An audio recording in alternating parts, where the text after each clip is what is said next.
it has been edifying. I hope it's been beneficial, and I hope that you've learned something. Again, to reiterate, there are USB drives on the back. I know this weekend has probably felt like a ton of information to absorb all at once. I certainly would not expect you to retain all of it after hearing it the first time, but they are being recorded. All of my slides, as well as many more presentations, are on that thumb drive, along with my contact information. This afternoon, we're going to talk about dinosaurs and the Bible. Give you a quick overview. Why in the world are we having a lesson all about dinosaurs? Well, we're going to discuss why they matter. We're also going to look at the origin of the modern dinosaur. We're going to look at dinosaurs starting with a biblical framework. Then we're going to look at evidence for the coexistence of dinosaurs and mankind in history, in archaeology, in science. And then we'll conclude with seeking to answer the question, what happened to the dinosaurs? So why do dinosaurs matter? Well, I was speaking with one of the older sisters before the lesson, and she told me that when she had her son, and her son was a toddler back in the day, that remember bringing him to Sunday school, and he wanted to know all about the dinosaurs. What happened to the dinosaurs? Were the dinosaurs on Noah's Ark? And I have a little boy, 2.5 years old, and because dinosaurs are important to him and to little guys like him, they should be important to us. Because as we showed in previous lessons, if we are not giving good, solid, incredible answers to our young people, they're going to seek out answers elsewhere. And the answers they're going to find on Facebook and social media and the public education system are not going to be the answers that align with the Word of God. And as it turns out, dinosaurs capture young people, and the evolutionists, the atheists, they seek to capitalize on this interest. Many museums, when you go into, the first thing you'll see as you enter are these large dinosaur skeletons, things that you don't see when you go to the zoo. And it leads young people to be captivated and to ask questions, what happened to these dinosaurs? And many of these museums will go on field trips and they'll tell them dinosaurs lived millions and millions of years ago before mankind ever existed. The largest T-Rex skeleton, T-Rex Sioux, resides in the Field History Museum in Chicago. And you'll notice the little girl standing right there. There's a plaque. If you read that plaque, it says the world's largest, most complete, and best preserved Tyrannosaurus Rex. Over 42 feet long, 13 feet tall. When did it live? The late Cretaceous period, approximately 67 to 65 million years ago. And so our society uses dinosaurs. They make movies, they make cartoons, they write books to captivate young people and to indoctrinate and to introduce this idea of millions of years into their worldview. And once they accept millions of years, they now have to compromise on Scripture. They have to compromise on Genesis, which leads to other compromising, as we have discussed. We talked about how this idea of millions of years gradually came in through the Enlightenment, through the ideas of naturalism, and how that influenced Charles Darwin, who then came with his ideas on evolution, which are a necessity, or they require millions or billions of years for tiny gradual changes to lead up to the big changes that Darwin supposed. But again, we are tasked with 1 Peter 3:15 to give a defense, to give an apologia.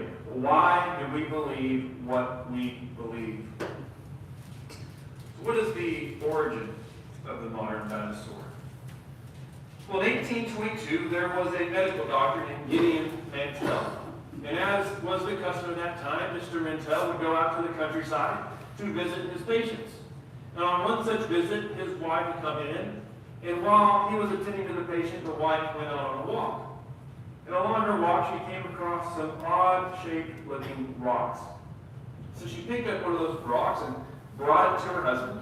He himself was curious. He showed it to some of his scientific colleagues. And they went back to find that location where that rock was found. They dug up some more, and it became the first skeleton of Iguanodon. Measures almost 30 feet long. Iguanodon was one of the first dinosaurs found, but it wasn't the term dinosaur that was used at that time. Rather, dinosaur occurred 20 years later, coined by a man by the name of Sir Richard Owens, and it comes from two Greek words, dinosauros, meaning fearfully great lizard. And since then, dinosaurs, many skeletons have been discovered. In the modern secular view is that they lived in the Mesozoic era. That is the Triassic, Jurassic, and Cretaceous. I might should have stated this in a previous talk, but several have told me that they've been to Zion National Park or Grand Canyon National Park. The sedimentary rock column basically divides into three parts. The bottom part is the Paleozoic, the middle part is the Mesozoic, and the top part is the Cenozoic. And if you go to Grand Canyon, this is part of the Colorado Plateau. Grand Canyon has that bottom third, the Paleozoic. Zion National Park has the middle third, Mesozoic. And then Bryce Canyon has the upper third, the Cenozoic. So if you want to see that entire stratigraphic column, go to the Colorado Plateau, start in Grand Canyon, and go all the way up. But our evolutionary secular society believes that dinosaurs lived about 250 million years ago, and they're all dead now. They believe that they evolved from birds, and they'll use examples like Archaeopteryx. And they certainly believe they pre-existed humans. What does the Bible have to say? What is the biblical framework? Let's start with the Bible.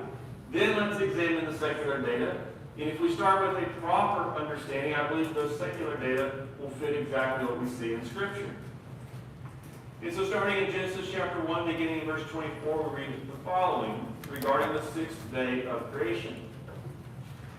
Then God said, "Let the earth bring forth the living creature, according to its kind, cattle and creeping thing, and beast of the earth, according to its kind." And it was so, and God made the beast of the earth according to its kind, cattle according to its kind, and everything that creeps on the earth according to its kind. And God saw it was good, and God said, "Let us make man in our image according to our likeness." Now you'll notice the word dinosaur is not used there. And that's because the word dinosaur is relatively new. It was only used, came about 200 years ago. But that doesn't mean that dinosaurs are not mentioned in the Bible. And in fact, according to day 6, if every creeping thing, beast of the earth, that would include dinosaurs. They crept on the earth. And it was the same day that God made man. So from a biblical worldview, dinosaurs and man must have coexisted. So do we have any biblical evidence? Certainly, if we had these great creatures walking around in the biblical times, there should at least be some depiction, some description of them. And indeed, there is. There's two dinosaurs mentioned in Scripture. The first that we read about is Behemoth. The second is Leviathan, both of which are recorded in the book of Job. Notice Job chapter 40, beginning in verse 15. It says, "Look, now at Behemoth, which I made along with you. He eats grass like an ox. See now, his strength is in his hips, and his power is in his stomach muscles. He moves his tail like a cedar. The sinews of his thighs are tightly knit. His bones are like beams of bronze. His ribs like bars of iron. He is the first of the ways of God. Only he who made him can bring near his sword." Now, it's interesting to me is if I were to read this description to any 2-year-old who didn't know I was reading the Bible, they would think I'm describing a dinosaur to them. But it's interesting that many Christians have come to this text, and because they have a preconceived notion starting from the culture and the world, they try to reinterpret this. And so many have suggested, I believe it was the Schofield Reference Bible that had a subnote that said, "This is nothing more than a modern-day hippopotamus." Well, I've seen hippopotamuses, and they do not have tails that move like a cedar. Well, this sounds very much like a Brachiosaurus, or in children's shows they call it the long-necked dinosaur, a sauropod dinosaur. But then we also have Leviathan. In fact, we have several illustrations of Leviathan. We'll read one here in Job chapter 41, and we'll let Brennan come up and help me with reading to help save my voice after 8 lessons. But we have Job 3 verse 8, Psalm 74:14, Psalm 104:26, and Isaiah 27 verse 1. I'll read on the mic so it's recorded. Isaiah 27 verse 1. We have a very detailed description in Job 41. So we'll begin there in Job 41 verse 1. Canst thou draw out Leviathan with an hook, or his tongue with a cord, which thou hast down? Canst thou put a hook into his mouth, or bore his jaw through with a horn? Will he make many supplications unto thee? Will he speak soft words unto thee? Will he make a covenant with thee? Wilt thou take him for a servant forever? Wilt thou play with him as with a bird, or wilt thou bind him for thy maid? Shall the companions make a banquet of him? Shall they part him among the merchants? Canst thou fill his skin with barbed iron, for his head with fish spears? Lay thine hand upon him. Remember the battle be no more. Behold, the hope of him is in vain. Shall not one be cast down even at the sight of him? None is so fierce that dare stir him up. Who then is able to stand before me? Who hath prevented me that I should pay him? Whatsoever is under the whole heaven is mine. I will not conceal his parts, nor his power, nor his cunning proportion. Who can discover the face of his garment, or who can come to him with his double bridle? Who can open the doors of his face? His teeth are terrible round about. His scales are his pride shut up together as with a close seal. One is so near to another that no air can come between them. They are joined one to another. They stay together and they cannot be sundered. So notice there in verse 8, lay your hand on them, remember the battle, never do it again. This is obviously some very fierce creature that God is describing to Job. You remember the context here. Job has gone through many sufferings. He's lost many things. And he endures for a while, not rebuking or complaining to God. But eventually, towards the end of the book, he starts to question God. And God has to put him in his place. And one of the ways he puts him in his place is by saying, look, I made Leviathan. You dare not go before Leviathan. You tell me how to make Leviathan. And he uses many illustrations such as this. Notice now, continuing in verse 18 to the end of the chapter, further descriptions. Starting at verse 18. By his Nises a light doth shine, and his eyes are like the eyelids of the morning. Notice that. He's sneezing, flash forth lights, the way the New King James renders it. What does it sound like? It sounds like a dragon. That's what we call a dragon, something that can breathe fire. Continuing verse 19. Out of his mouth go burning lamps, and sparks of fire leap out. Out of his nostrils goeth smoke, as out of a seething pot or cauldron. His breath kindleth coals, and a flame goeth out of his mouth. In his neck remaineth strength, and sorrow is turned into joy for him. The flakes of his flesh are joined together. They are firm in themselves. They cannot be moved. His heart is as firm as a stone, yea, as hard as a piece of neither millstone. When he raised up himself, the mighty are afraid. By reason of breaking, they purify themselves. The sword of him that layeth at him cannot hold, the spear, the dart, nor the habergeon.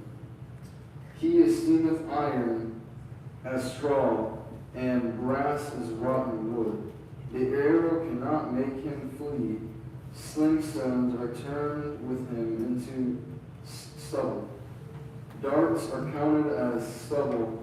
He laugheth and shaking at the shaking of a spear. Sharp stones are under him. He spreadeth sharp pointed things upon the mire. He maketh the deep to boil like a pot. He maketh the sea like a pot of ointment. He maketh a path to shine after him. One would think the deep to be hoary. Upon earth there is not his like, who is made without fear. He beholdeth all things, all high things. He is a king over all of the children of pride. On earth there is nothing like him which is made without fear. Again, read this description to any toddler, any young child, and they would say, this must be a dinosaur, this must be a dragon. Isaiah 27 verse 1, in that day the Lord with the silver sword, great and strong, will punish Leviathan, the fleeing serpent. Uses the word serpent again. Didn't have the word dinosaur, but what do we associate serpents with? Snakes, reptiles, that was the type of animal that dinosaurs were. Leviathan, that twisted serpent, he will slay the reptile that is in the sea. In fact, it's Greek mythology that they have a Leviathan, and it is a great dinosaur-like creature that lives in the ocean and every man fears. So if we start from the biblical framework, we understand two things. Number one, that based upon the days of creation, dinosaurs and man must have coexisted, contrary to evolutionary theory. And number two, we see at least two examples of dinosaurs that are mentioned in Scripture, Behemoth and Leviathan. But do we have any extra biblical evidence that would support what the Bible teaches? The answer is yes, we have an abundance of it. We'll start first with the evidence of dinosaurs in history. But again, remember, they wouldn't necessarily be called dinosaurs if someone left a description of these dinosaurs. Actually, what we see used very common in different cultures is the term dragon. But we have to note that unlike some other mythological creatures like leprechauns or the half-man, half-horse centaurs, those are very consistent throughout cultures. But dragons can vary greatly. Some breathe fire, some didn't. Some could fly, others didn't. There's a lot of variability, just like there's a lot of variability in dinosaurs. In fact, it's interesting to note that 3 countries, they put a dragon on their flag. Bhutan, Wales, and Malta. In the case of Malta, it's kind of small there, but if you were to look in detail of that cross on their flag, at the center is a depiction of a dragon being fought by St. George, since in their culture it's believed that St. George had killed a dragon. And so we have to ask the question, are these dragons myths or are they legends? Could they have been passed down over time and maybe misconstrued or exaggerated from time to time? But could there be truth? For example, China, one of the oldest countries, civilizations, cultures today, they have the 12 zodiac animals. And what you'll notice of those 12 animals, they are all alive and living today except for one. And that is the Chinese water dragon. So their dragon differs from other cultures. They even have archaeological remains that support this. This is an artifact coming from the Han Dynasty between 200 BC and 200 AD. And it looks very much like what we now call a oviraptor. And what's interesting about this depiction is for a long time we didn't necessarily have any dinosaurs that look exactly like that. But in 2004, not that long ago, there was a dinosaur fossil discovered called Draco Rex. Very similar name, kind of named after dragon. It looks like a dragon when you start to look at those fossilized remains. We have historians who have recorded depictions that sound very much like dragons. For example, Herodotus, in approximately 450 BC, wrote the following.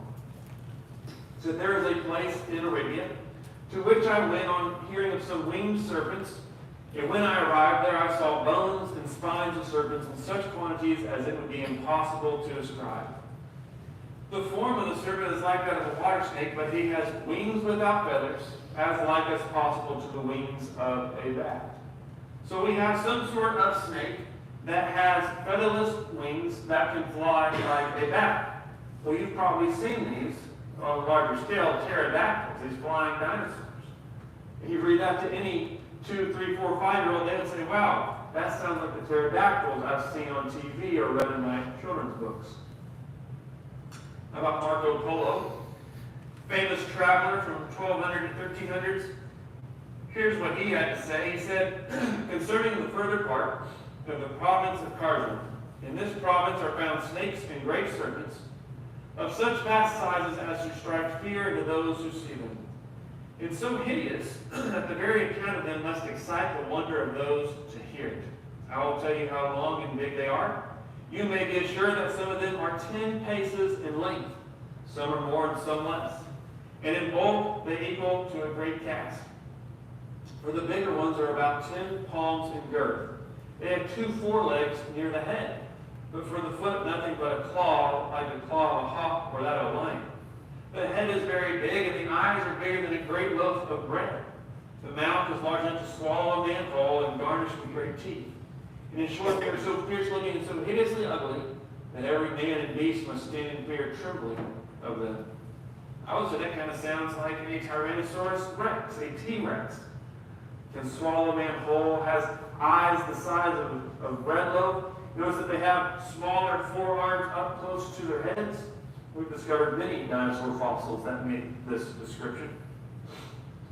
Another one, coming from the 12 to 1300s, from Claudius Linnaeus on the nature of animals. This was in reference to history regarding Alexander the Great. And he said the following: when Alexander threw some parts of India into commotion and took possession of others, he encountered among many other animals a serpent which lived in a cavern and was regarded as sacred by the Indians, who put it in great and superstitious reverence. Accordingly, Indians went to all lengths imploring Alexander to permit nobody to attack the serpent, and assented to their wish. Now, as the army passed by the cavern and caused a noise, the serpent was aware of it. It was, as you know, it has, as you know, the sharpest hearing and the keenest sight of all animals. And it hissed and snorted so violently that all were terrified and confounded. It was reported to measure 70 cubits, although it was not visible in all of its length, for it only put its head out. At any rate, its eyes were said to have been the size of a large, round Macedonian shield. It doesn't match any description of anything that I know of today. And these were all historians who were giving factual, historical accounts of events that happened. They weren't just writing fictionary events. Do we have any additional evidence to support the coexistence of dinosaurs and humans? And the answer is yes. We see a lot of evidence in the realm of archaeology. For example, if you go down to Peru, there are Ica Indian tribes who have these burial stones that we call the Ica stones of Peru. They were created between 500 and 1500 AD, and they were predominantly collected in the 1930s by Dr. Javier Herrera. In total, there were around 11,000 stones from the Ica section of the country of Peru. Now, why are these problematic? In fact, if you search these on Google, you're going to find a lot of back and forth, a lot of skeptics who are trying to discredit these. And that's because they have men drawn with dinosaurs. And it's very clear which are dinosaurs and which are men, and they are coexisting together. And you have to explain, how would these Indians have known what to have drawn if the dinosaurs died out millions of years ago? I gave a talk some of this in one of my college classes, and I had a skeptic student who at the end raised his hand, and he made this speculation. He says, well, how do we know the Indians themselves didn't dig up these dinosaur bones and then reassemble them together, and well, maybe they just imagined themselves interacting with these dinosaurs, riding them and fighting them. I said, so you're telling me the Indians were digging up dinosaur bones, a very difficult task, by the way, one that requires a lot of time and intricate detail. And then they assembled these dinosaur bones, again requiring a lot of time and intricate detail. And then they imagined themselves fighting these fossilized dinosaurs. They imagined themselves riding these fossilized dinosaurs to the point that they came up with several thousand burial stones to put on graves. I said, I don't find that to be very plausible. Now, it is true that some of these stones have been forged and have been faked. But we know that some of them are also credible.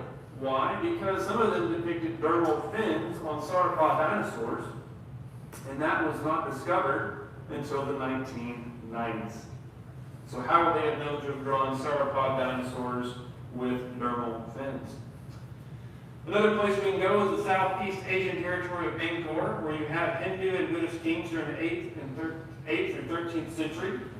And on one of these temples, built around 1200 by King Yavimaran VII, built a stone monastery temple called Tapram. And on one of the columns there, you see that there is an image of an animal next to several other animals that you'll probably recognize, like a goat or a cow and other things. But that looks exactly like a stegosaurus. And this is a problem for the evolutionists. In fact, some evolutionists have said, well, this just must be an extinct pig. Have you ever seen a pig with spikes coming out of its back? I don't think so. Coming over to the U.S., if you go out to Arizona and Utah, there's a couple examples. This one comes from Natural Bridges National Monument in Utah, where the Anasazi Indians live. And in Blaine, Utah, there's a dinosaur museum about 45 miles away that actually has a Apatosaurus hip fossil on display, found in the area. So we know that dinosaurs did used to live in this area. There are some fossil remains. And found less than 50 miles from the Kachina Bridge, where we have this petroglyph. And you can see that it's a petroglyph. Evolutionists have examined this and they've admitted, yes, this is authentic. They just try to say it must be something other than a dinosaur. But again, show this to any unbiased young child and they will tell you that looks exactly like a Bronchiosaurus, a sauropod dinosaur. And you see the man standing next to it. Moving south from Utah to Arizona, there is a side canyon in the Grand Canyon called the Havasupai Canyon, where early explorer Dr. Samuel Hubbard came and he found many petroglyphs, including ibex, elephants, mammoths, even an elephant striking a man with its trunk. But there's one particular petroglyph that caught people's attention. And here's what Dr. Samuel Hubbard had to say about it. He said the fact that some prehistoric man made a pictograph of a dinosaur on the walls of this canyon upsets completely all of our theories regarding the antiquity of man. The fact that the animal was upright and balanced on its tail would seem to indicate that prehistoric artists must have seen it alive. Indeed, it looks just like an Edmontosaurus that we have found skeletons of. Moving down into Mexico and Guanajuato, these were discovered in 1945 by Waldemar Grosswood. There's over 33,000 figurines, not all of which are dinosaurs. And they were originally claimed to be fraudulent by Charles de Piso, but there was an in-depth study done by Charles Hapgood of the University of New Hampshire showing these figurines to be authentic. You also notice you have sauropod dinosaurs with thermal fins, which we did not confirm until the 1990s. So how are all of these different figurines, how are all these different petroglyphs and depictions, how are these created by mankind if dinosaurs lived millions and millions of years before man ever got here? Well, how old are dinosaurs? Do we have any physical evidence that would support the notion that dinosaurs were alive not so long ago with mankind? And the answer is yes. We actually have an abundance of that evidence. The first piece of evidence that really made headlines was in 2005, when a paleontologist by the name of Mary Schweitzer made the news for publishing red blood cells that were found inside a T-Rex bone. This was actually an accident. Why this even happened? See, they were out in the field and they discovered this large T-Rex skeleton. It was so large they had no way to transport it back. And so it forced them to actually break the bone open. And when they did, they literally found red blood tissue, soft tissue, pliable. How in the world did that get preserved for millions and millions of years? Additionally, there's been a mummified hadrosaur found over on North Dakota. And then there's been Triceratops horn found in Montana that was pliable. And I'm going to show you a video here where some of the scientists who have worked on this, some of the evidence that they found on this Triceratops horn. And this comes from the documentary Is Genesis History, which I strongly recommend. As you can see, what we see is this is, in essence, dissolved Triceratops horn, magnified. Well, Kevin, what did you find that, when you were looking at the sample and you actually found some tissue? Well, here's what we found. Here we have a piece of the horn that has been decalcified, like what I just showed you over on the bench. Mark Armitage was our microscopist working on this, and Mark then took a piece of the decalcified horn and put it under a microscope. See the fiber material there? That's part of the composition of the bone matrix itself. But what's really of interest is see the white material here on the surface swaying back and forth? That's actual dinosaur tissue on the surface. See, this is not a solid fossil. This has got tissue characteristic to it. See, notice how it flexes back. That's, of course, very interesting, how you pull on it, flexes back, pull on it, flexes back. That's characteristic of tissue. That's what tissue would do. Now, Mark then was able to extract some very thin layers of elastic material from the inner core. But he didn't have to decalcify the horn in order to do this. You can see it's stretchy, it's flexible. In fact, look, notice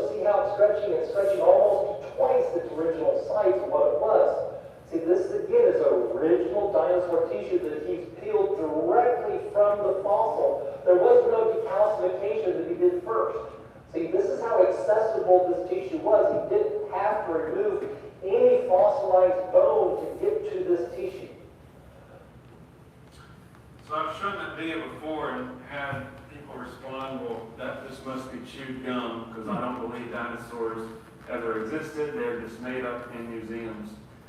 And I'm just saying, I hope no one here has that view. It's a very dangerous view when parents especially will hold views and teach their children that dinosaurs simply never existed. They're a figment of our imaginations, simply as a means to explain away dinosaurs because they do not want to actually deal with the subject matter. Because then, when these kids grow up and they go to school or they encounter people in the world and they see very clear, obvious, plain evidence that dinosaurs existed, then they start to call into question their parents. They start to call into question everything they've said. And that's something we never want to do, is have our children question the truth and veracity of the Bible. This is a few years old, but you can see here actual peer-reviewed journals, publications where soft tissue has been found.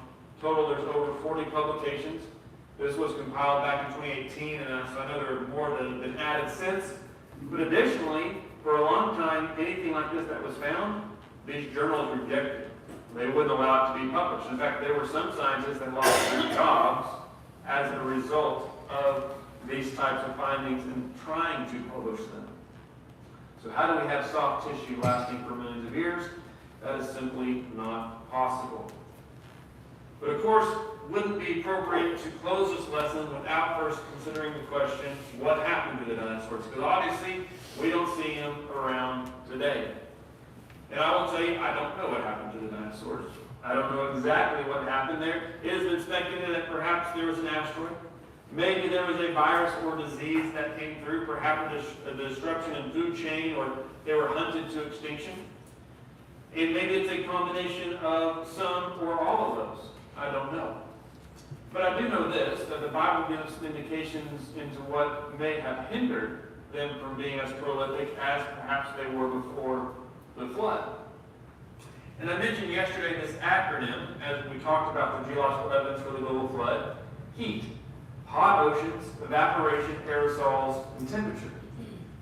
So when the flood happened, it was a very chaotic environment. We had continents moving apart. We have massive volcanoes the size of New Mexico alone exploding.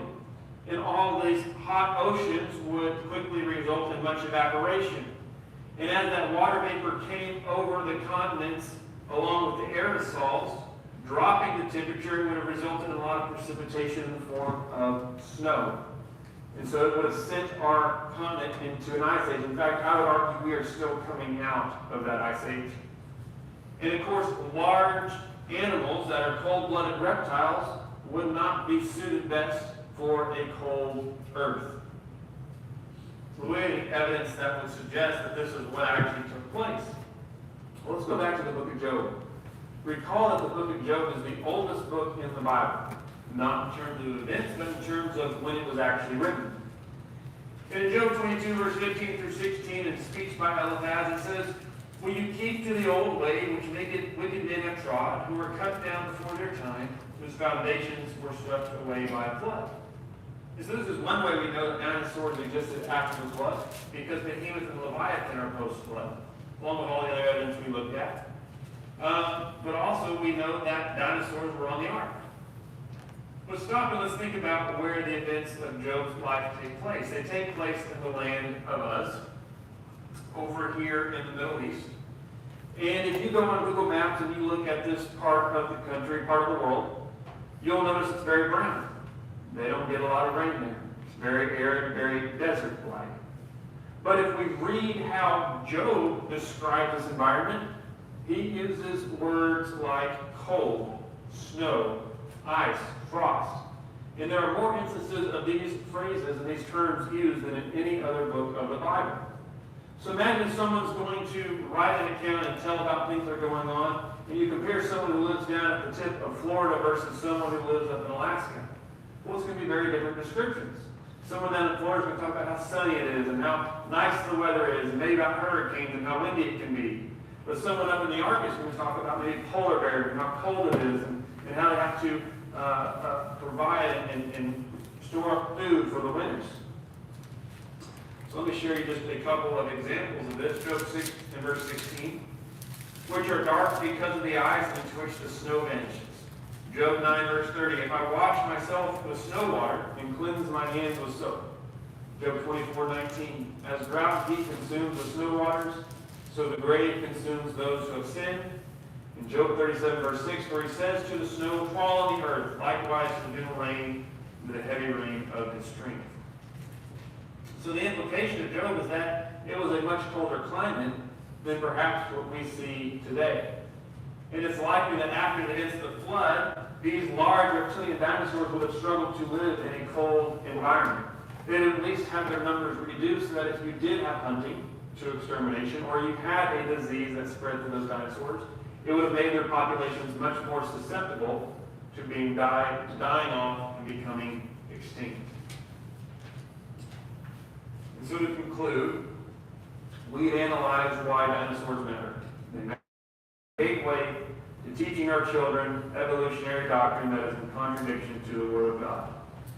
We look at the origin of modern dinosaurs and we put that into the biblical framework. And we've seen that the Bible clearly teaches that mankind and dinosaurs, and that we have historical evidence for dinosaurs and man.